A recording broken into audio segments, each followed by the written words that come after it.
Hello guys, welcome back to my channel. ఈరోజు మీకోసం fish soup.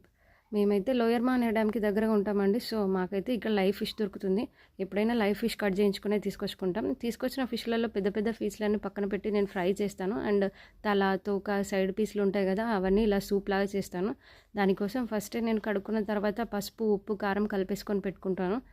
And నేను fish fry ఎలా చేశానో తెలుసుకోవాలనుకుంటే ఇక్కడ కనిపిస్తున్న ఆరో దగ్గర లింక్ ఇస్తాను, వెళ్ళి ఖచ్చితంగా చూసేసేయండి.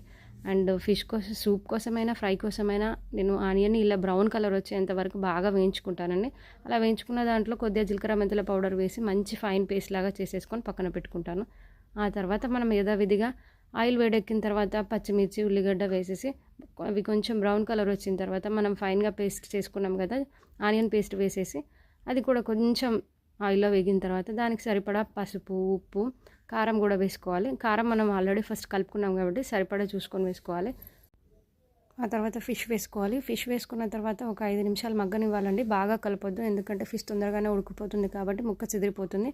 ఆ తర్వాత మనం ముందుగా రెడీ చేసి పెట్టుకున్న చింతపండు రసం కూడా వేసేసి ఒక 10 నిమిషాలు కుక్ చేసేసుకుంటే సరిపోతుంది. అండ్ చూసారు కదా, నా ఫిష్ సూప్ అయితే రెడీ అయిపోయింది. ఫ్రై రెసిపీ కోసం లాంగ్ వీడియో చూసేయండి. Thank you for watching.